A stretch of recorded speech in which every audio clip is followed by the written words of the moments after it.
Hi, my beautiful friends. I hope you guys are doing good today.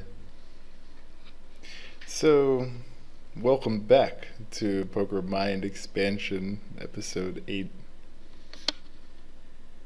I think it's important to talk about sort of the reactions that we will end up probably getting if we discuss this kind of stuff with other poker players around us.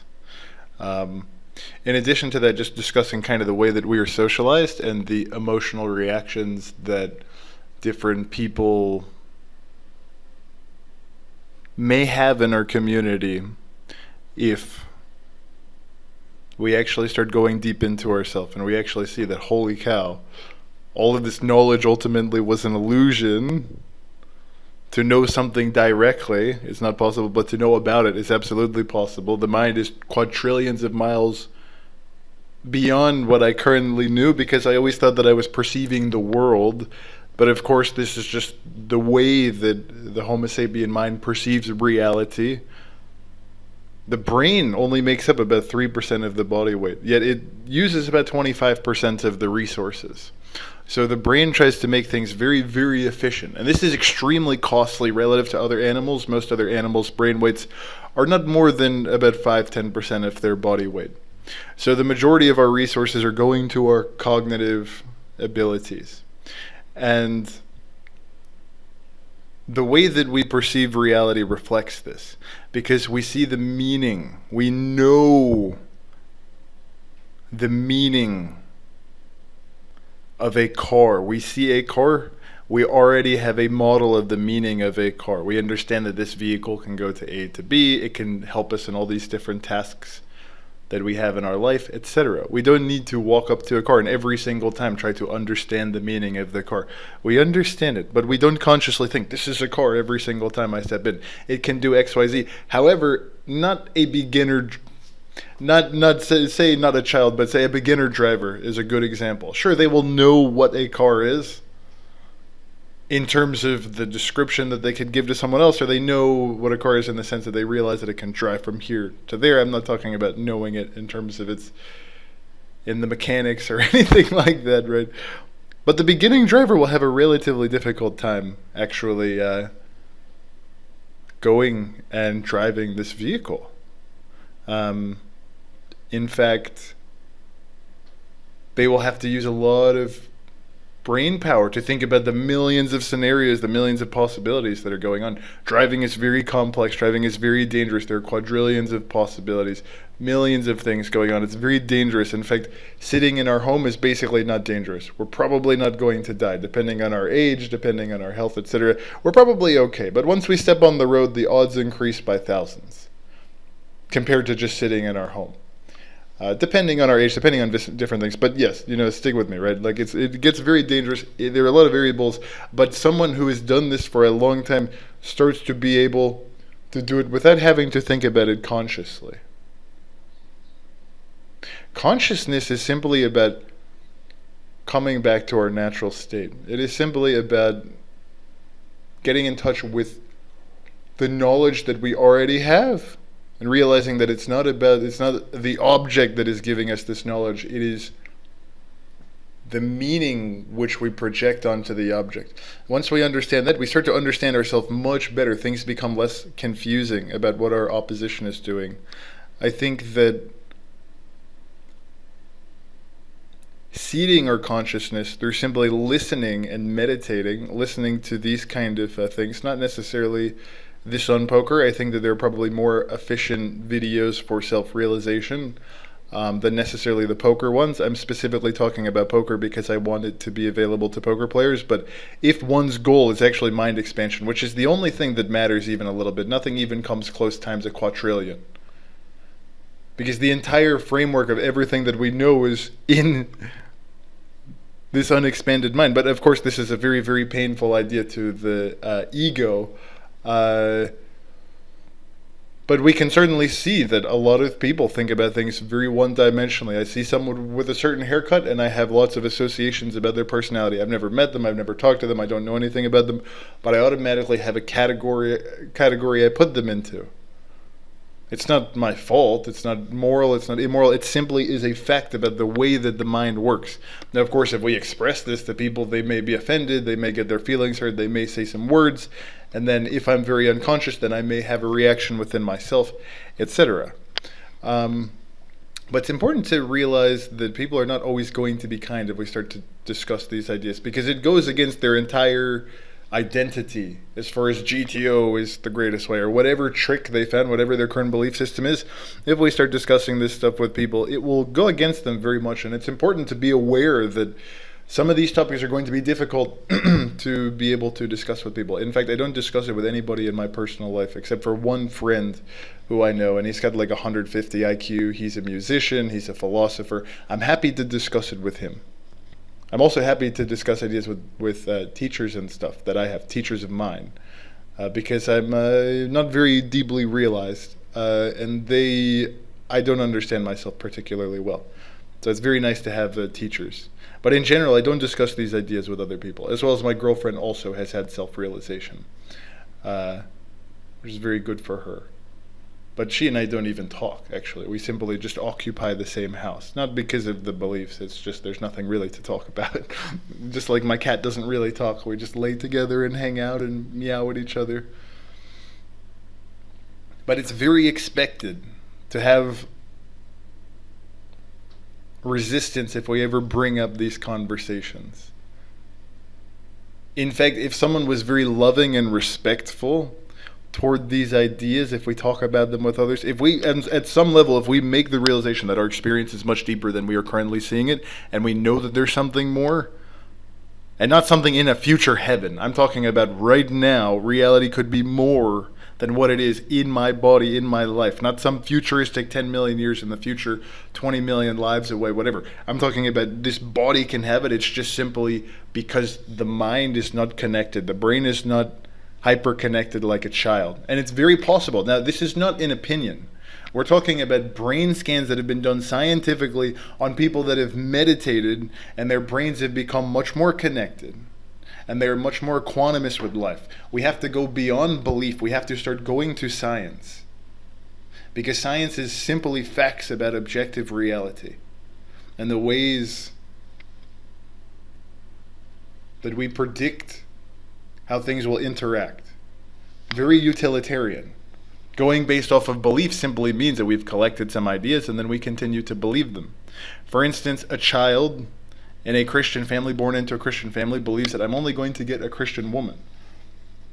In fact, maybe he finds a very kind woman who has a lot of empathy, and she has a beautiful heart, and she's a great listener, and maybe even she likes to play some music. She's a lovely woman.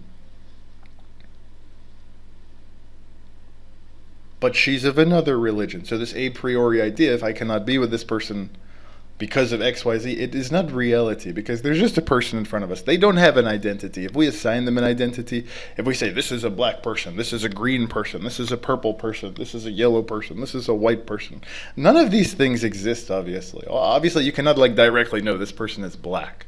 You can simply use your eyes, and you're not seeing the color of their skin. Your brain is projecting an image inside of you. Your consciousness is inside of you. It's not projected, it's not inside of another person. And first of all, in order to even see someone's skin color and then know what race they are, you would need knowledge as to the meaning of this color relative to other things.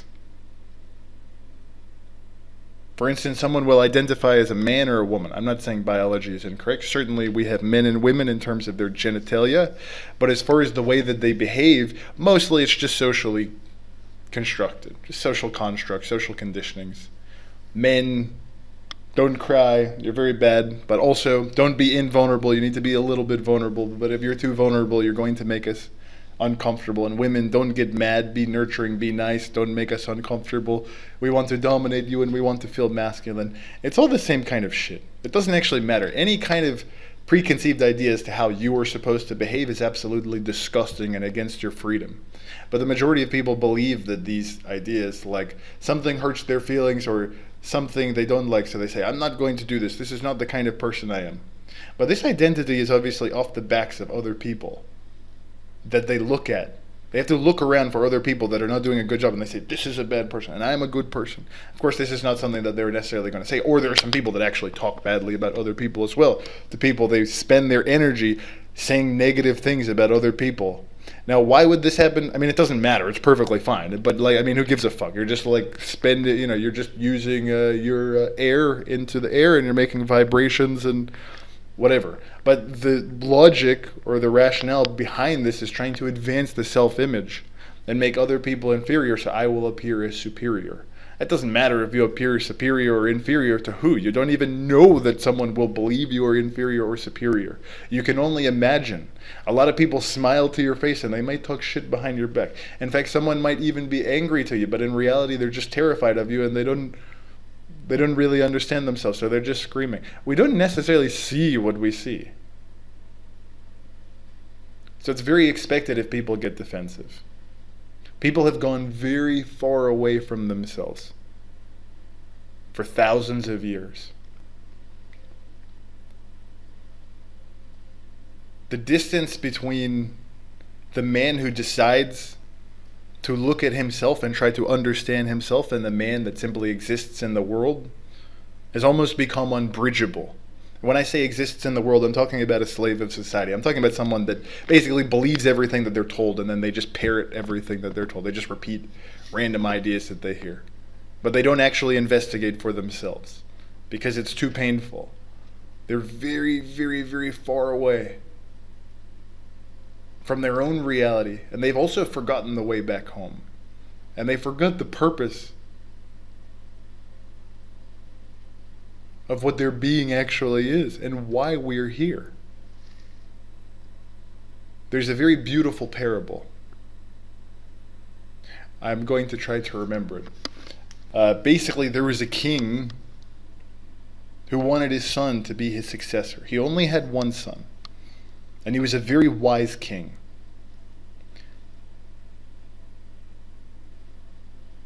The old man chose a very strange strategy to make sure that his son would be a very good king and rule over the people.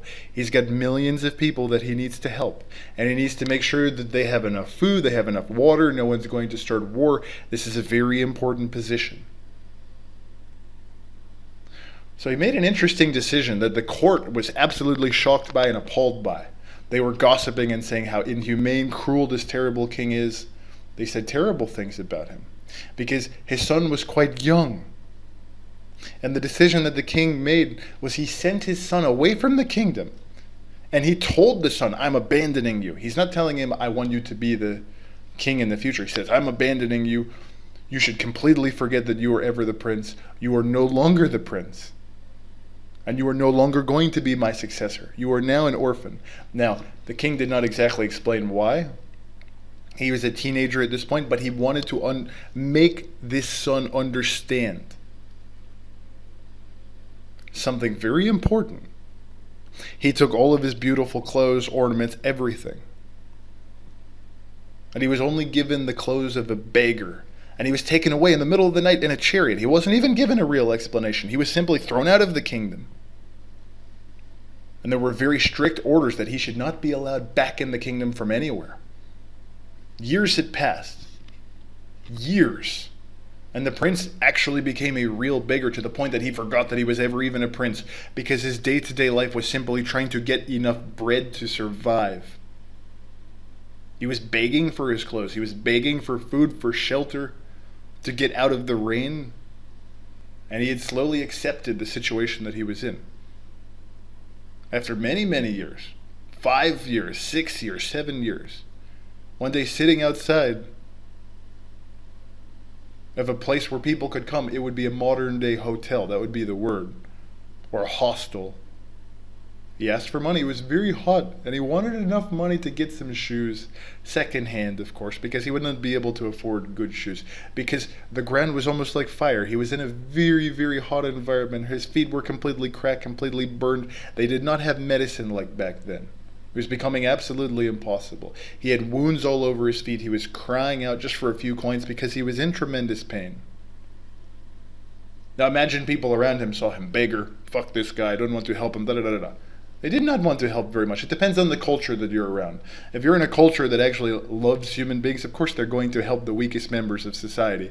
Albert Einstein said something like, I don't quite remember, but he said something like, the society is represented, their humanity is represented by how well they treat the weakest members.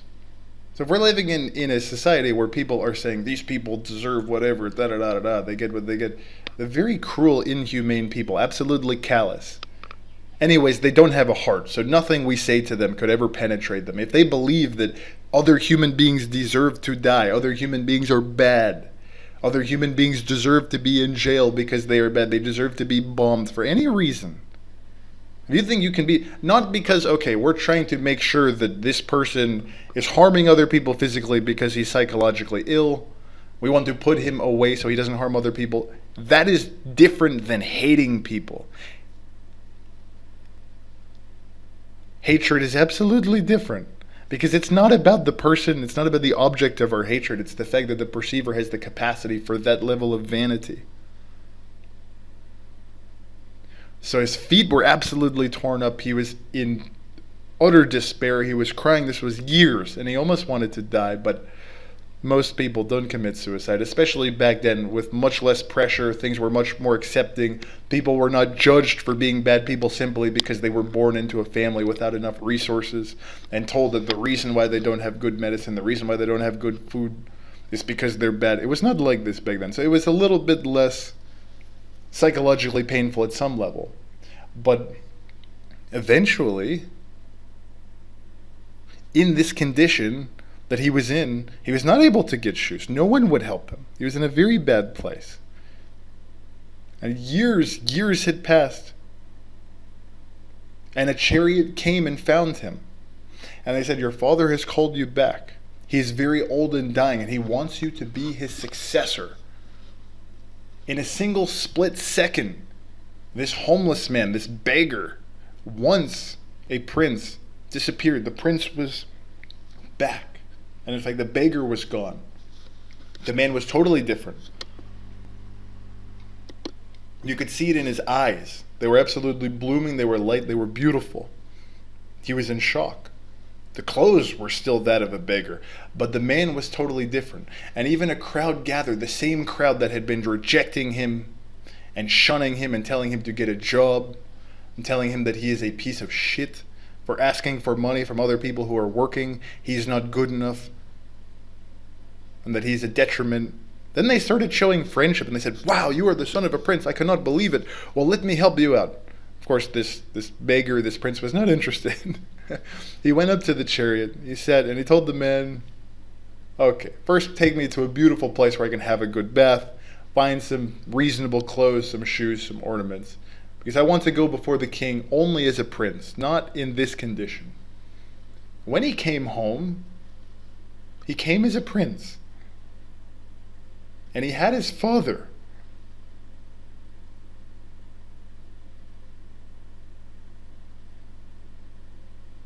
And he didn't know what to say. He met his father. He said, wow, I just want to know, why did you throw me out so many years ago? It hurt so badly. I don't understand what I did. You raised me since I was a little boy. And one day, unexpectedly, in the middle of the night, you threw me out. Why would you do that to me? And his father said, this is what my father did to me. It was not done to harm you, but to give you the experience of the extremes of life, the beggar and the king. And between these two, everybody exists.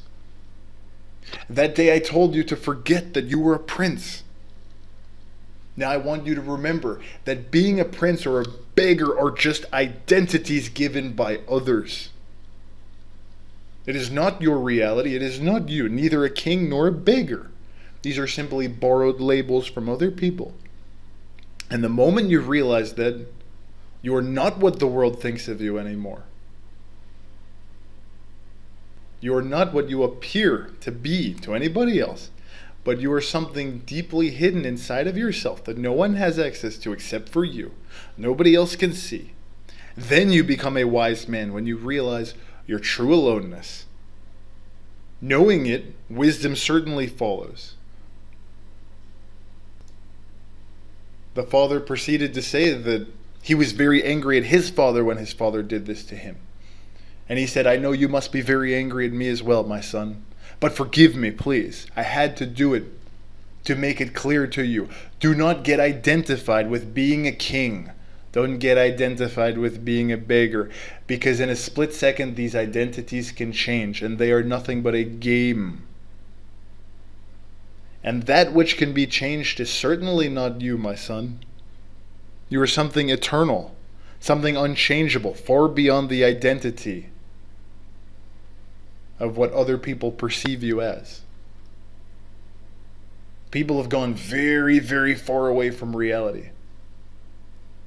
And in poker, this is absolutely the case.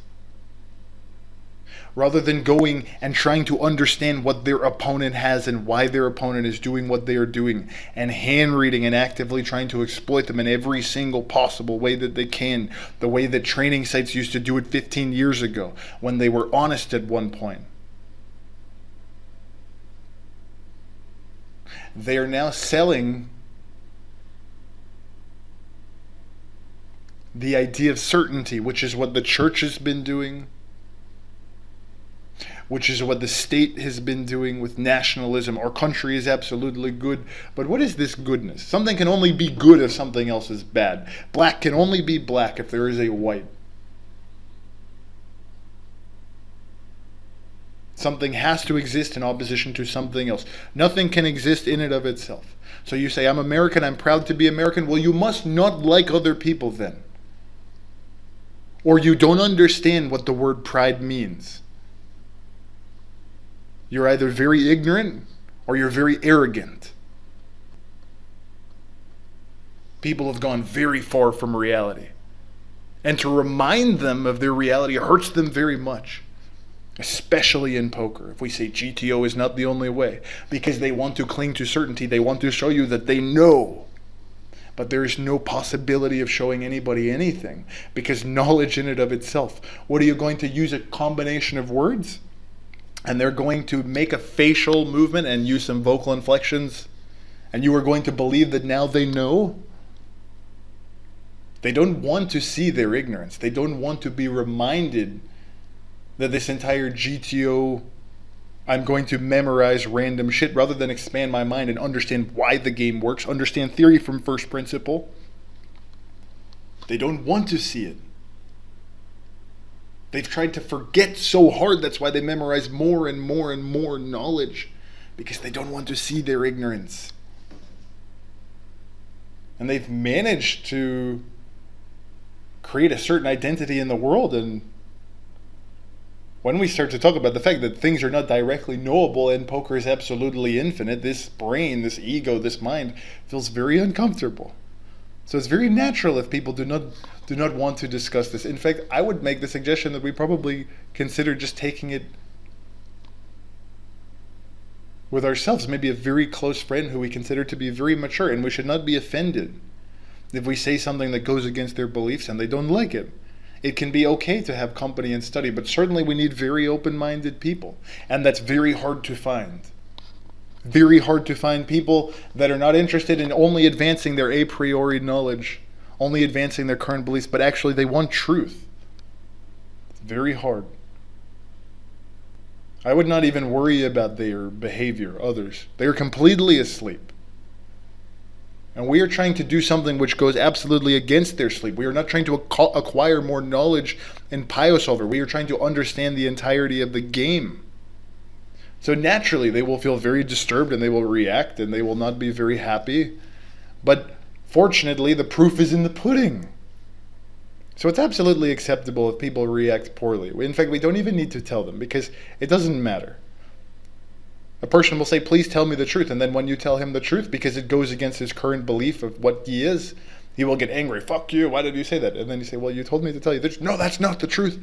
Of course. People don't want the truth. They just believe the idea. I want the truth. And then when you tell them, then they want to kill you. because they want the idea that reaffirms their current perception of what the truth is. But of course, we don't have access to the truth because the truth is not an idea. It's not a conception. It simply is what's in front of us. If we are blind and we don't realize that we're already here, we're already free, then we are still imprisoned in the mind. We're still identified. No problem. There are many methods to be able to free ourselves, but we certainly don't want to go around and trying to make it clear to other people in the poker community that we are friends with, that we are playing against. And not because it will take away our edge, but simply because they will not understand it. It will be a very challenging thing. These people have lost hope. They simply think, I'm going to play whatever until the end. I'm going to make my money. I'm going to worry about my family. But they don't have love for the game.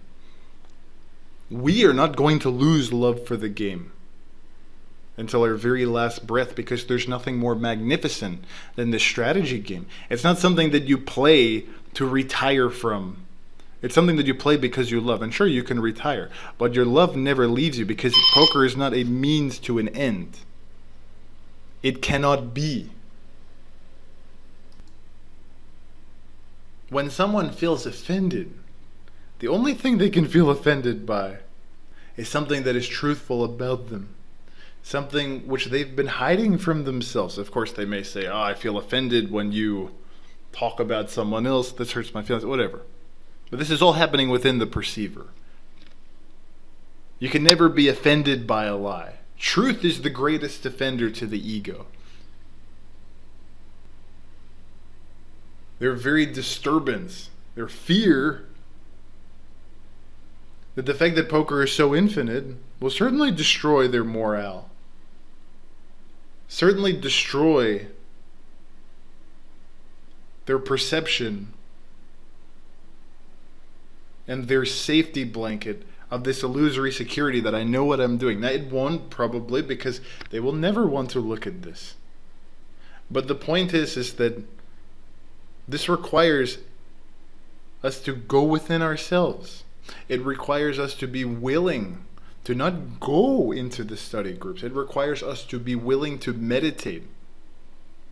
It requires us to be willing to question our current schema of poker.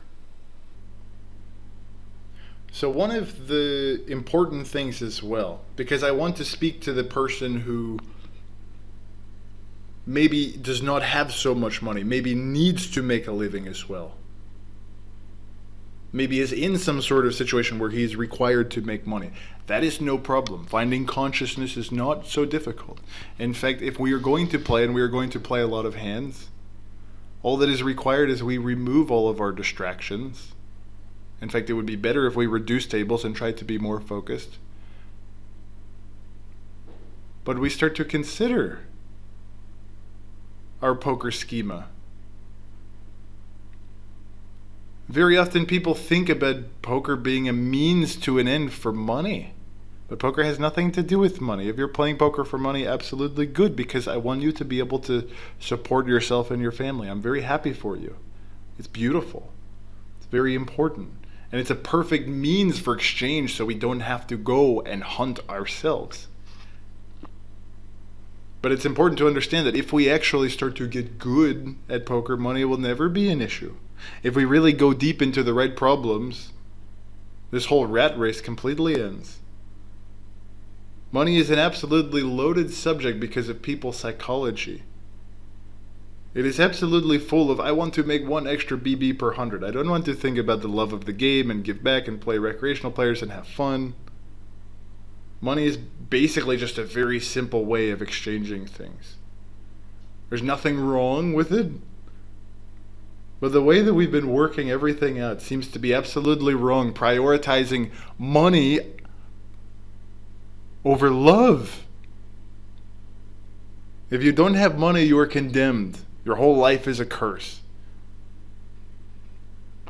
And your whole life you're trying to have money by any sort of means.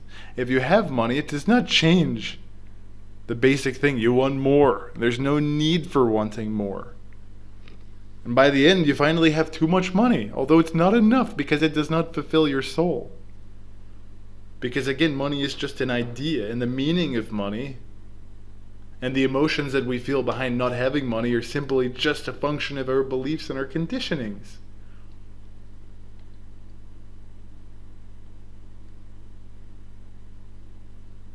When you have too much money, then you finally start to feel a little bit guilty. Because the means that you've used to accumulate the money are ugly, inhumane, violent. Not us as poker players necessarily, but for instance, if we're playing low stakes, we're basically taking money from people who may not be conscious enough to be able to stop themselves from gambling. It would be much better to try to be able to take money from high stakes players who actually have the ability to lose the money. Not only the professionals, we're not going to take money from the professionals, not too much, but from the recreational players who have millions of dollars. It's a far more humane way to go. But we've been exploiting and sucking the blood out of people. And not from poker. There's nothing wrong with playing lower stakes in poker. I'm not saying that at all. But I'm trying to make the argument that simply staying at low stakes because we believe that we don't have the capacity to move up is absolutely false. And the reason why this happens is because it's so difficult to expand the mind. It creates a lot of difficulty in the perceiver. We've got, even when we end up getting to high stakes, this will not fulfill our soul. We will see many high stakes players who are alcoholics, who are drug addicts, who are in pain. They're not fulfilled. So it's not like just getting to high stakes is the end all be all either. Actually, loving this game and loving ourselves and loving life. But it's not a doing. We are not going to love life. It simply comes from increasing our self-awareness. One of the things that we often hear when some of these poker players as well end up making a lot of money is that they want to give back. They want to give back. But this is also a conditioning. There's nothing wrong with giving back. It's love. It's beautiful, right? But it creates two kinds of people. One who starts donating to charitable institutions to get rid of their own guilt. They're doing good work. They're doing God's work. They're opening hospitals, schools, helping poker players, etc. So they're trying to not go insane because of their guilt, because they've been told that having money and playing poker well and accumulating resources is bad. They've also been told that if you don't have it, you're also bad. All the hospitals, all the schools, colleges, your charitable institutions are the outcomes of guilty people.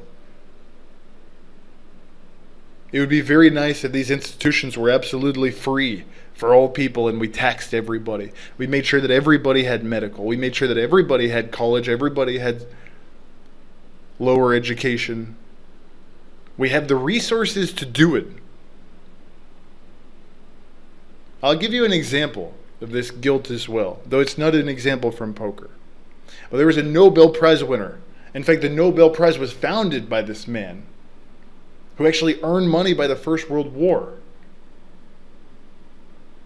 in creating atom bombs. Or it wasn't actually atom bombs. They were very destructive weapons anyways. So the First World War was actually fought using the means supplied by Mr. Nobel.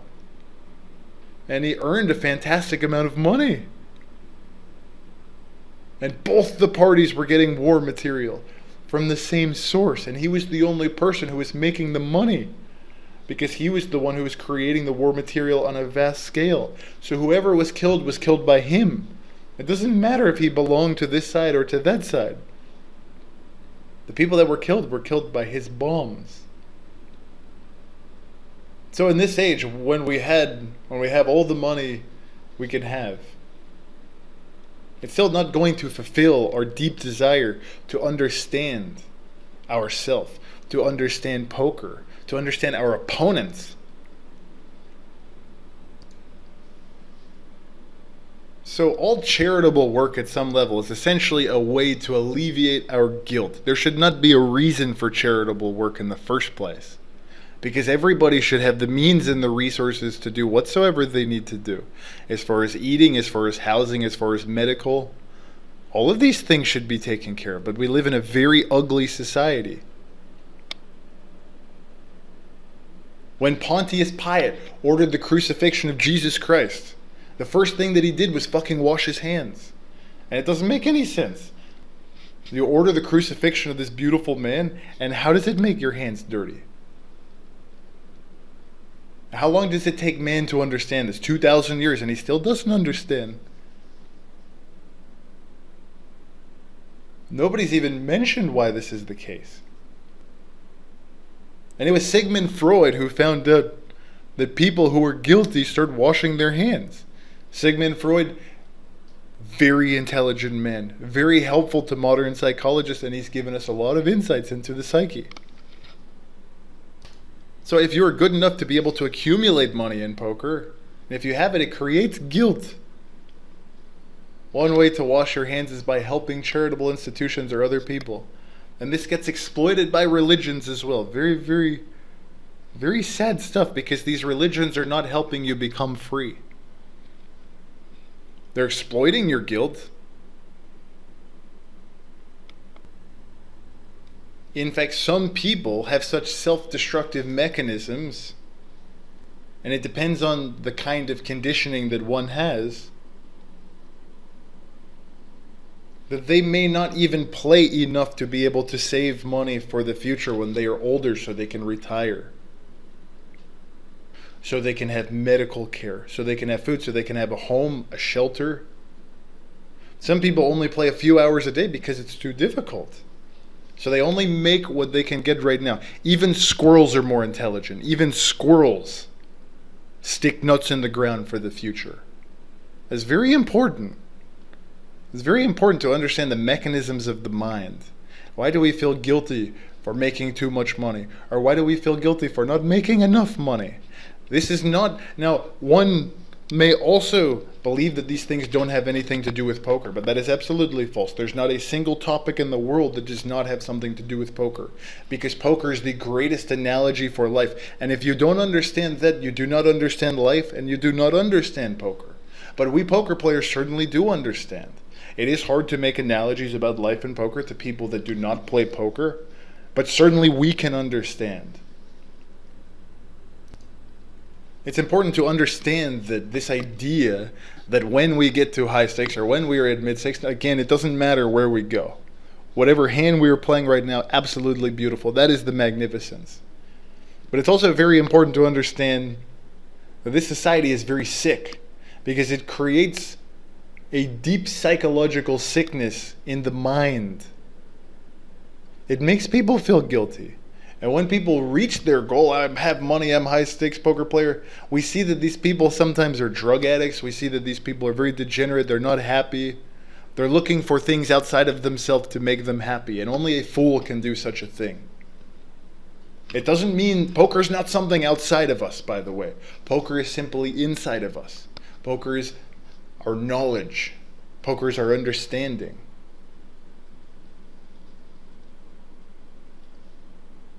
So even though we've gone and we've done everything that the educational system and the society has told us by going and making our money, we still are at a dead end. And we can see it. We don't have to do it ourselves. We can watch. We can look at some of the greatest poker players in the world, and we can see their pain. Not directly, but we can watch their behavior, and we can imagine, why would someone do that? Why does that happen? So we can simply look for ourselves and take a look. The proof is in the pudding. These people are not all happy at high stakes.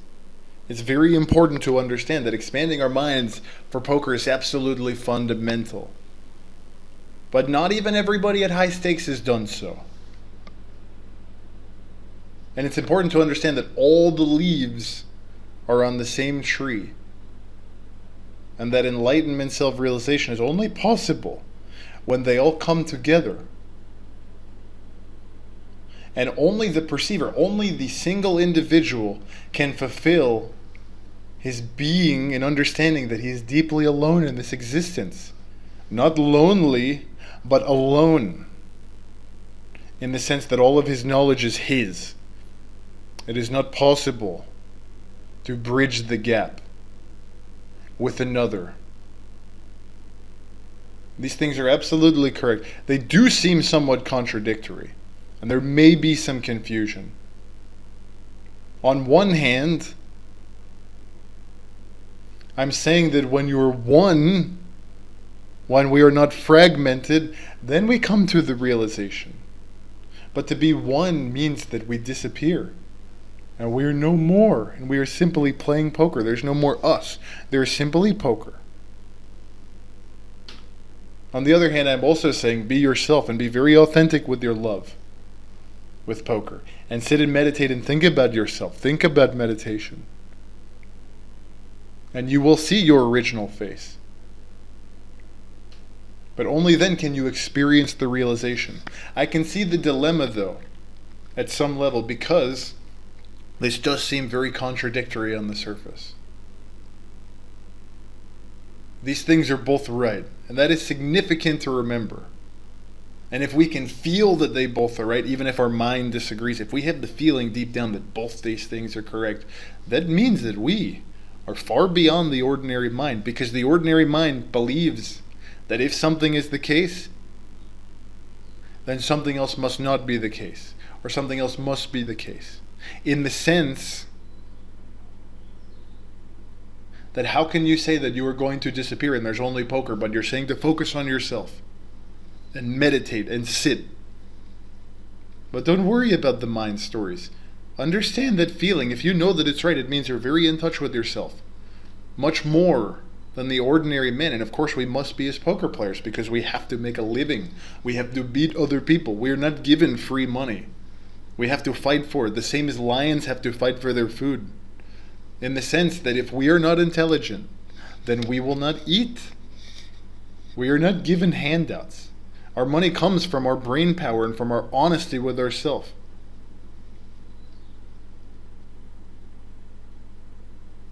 Mind will pick one or the other, but the heart understands both.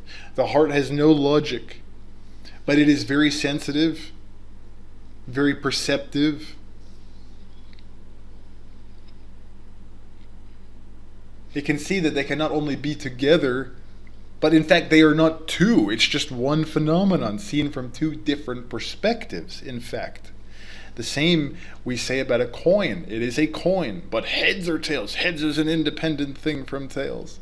North is an independent thing from south. There's so much more than the two. And that's why I say both. And if there's a question of choosing between the mind and the heart is always right. Always. Because the mind is simply a creation of the past, of the society, of the teachings that we've been taught. We've been educated. We've been educated to care about things that do not matter. And it's been given to us by our society, not by this existence. Our heart is given by the existence. And it is absolutely unpolluted and pure. And there's no way to pollute our essence. Hence it has tremendous sensitivity and it can see things from many different angles. Look at the viewpoint of the heart, and the contradiction starts melting away, even if logically, how is that the case? It's a contradiction. But actually, the mind can only see one perspective, and this is why when we start to find cosmic consciousness, we are able to understand all the opponents. We are able to understand all the strategies. Because we have created the entire thing. We must be one with the universe, but in order to have that happen, we have to be willing to sit with ourselves. We have to be willing to think for ourselves and not borrow any prescribed strategies. But in fact, we have to be the strategist. We have to become the Napoleon. Not to kill, but to make love. Because poker is simply love. There's nothing more beautiful. We are poker. But the personality and the particular strategies that we are identified with create a sort of deception and makes us feel like we have to defend these ideas. You cannot assume yourself to be separate from poker. Poker gives us absolute freedom. Even against itself. You can think to yourself as a separate entity, an ego. I am just playing poker and it is a means to an end to get something so I can buy this and fuck these people, get lucky and da da da da da. These people are not playing poker. They've never seen a deck of cards in their life. They simply see a deck and then their brain says money. They don't actually see the deck. And it's simply a barrier that is holding them back from melting their heart into the vastness of poker that has no closed doors. It opens all the doors. Sometimes do you feel a certain door opens, but only for a fragment of a moment? Your personality cannot afford more. Your identity with a particular style of play, a particular trick that you are playing against a player pool, is simply a fragment of what you are, but your knowledge is infinite. Those moments we call beauty, we call them ecstasy, but it is our natural state. Looking at the sunset, making an amazing call, not because it's GTO, but because we simply saw the timing and we were like, I don't think this guy has something deep down, even though logically I'm supposed to fold this hand, whatever percent, I think I need to call. And we make a call and we're right and we say, wow, holy shit, this is our natural state. We are that.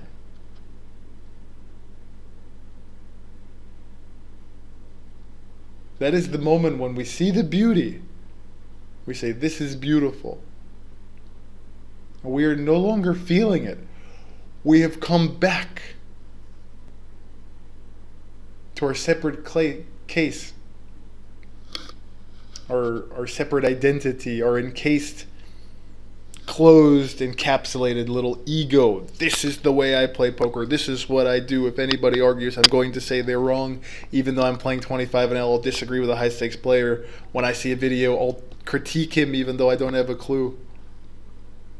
Nonsense.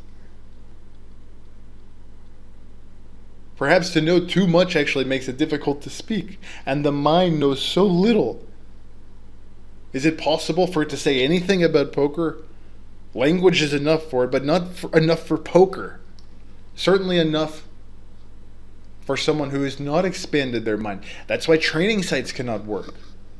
Because we ourselves are our only coach. There's no one else that can coach us. We ourselves are the coach. If we believe that we are not good enough, it's not true. If we believe that we don't have the capacity to do it, but someone else does, it's not true. It's absolutely false.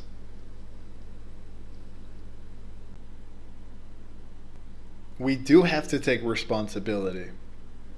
Not for anything else, not for anybody else, but for our own consciousness.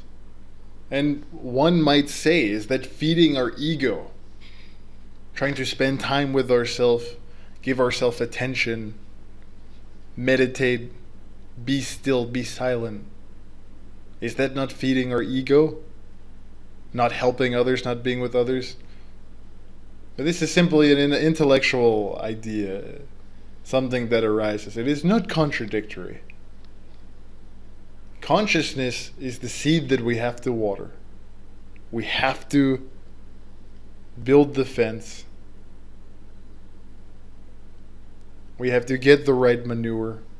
This is our responsibility. It is not to make the realization and become something great. It is simply to do the footwork. And the footwork is actually meditating. Another intellectual question, which is similar, would be, when we bring light into a room, what are we going to do with the darkness? Where are we going to throw it? Intellectually, it's absolutely perfectly right, completely logical. There is darkness in a room, and you say bringing the light into the room. The question arises, well, where is the darkness going to be pushed? Where is it going to be thrown? Where is it going to go? But it is not existential. Try to bring the light in and there will be no question about darkness. There will be no darkness. Responsibility is awareness, alertness, consciousness. And ego is simply unconsciousness. They cannot coexist. As you grow more consciousness, you grow more toward light. And anything belonging to the world of memorization tactics for studying, and this world of darkness completely disappears because we become one in the moment And we think very deeply about everything. We are not just autopiloting. Ego is nothing but darkness.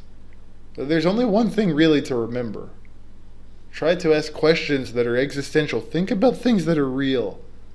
Existential. Intellectual questions may look logical, but they are absolutely absurd. Take responsibility for your consciousness. We must do that because nobody else will. They are all sleeping. And most people are not poker players. Most people are not intelligent. Most people simply are parrots. Poker players cannot afford that. Remaining responsible, we will certainly create the light that automatically dispels any darkness.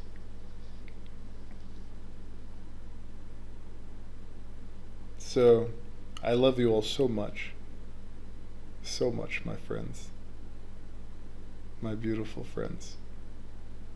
And I will speak with you all very soon. Mwah.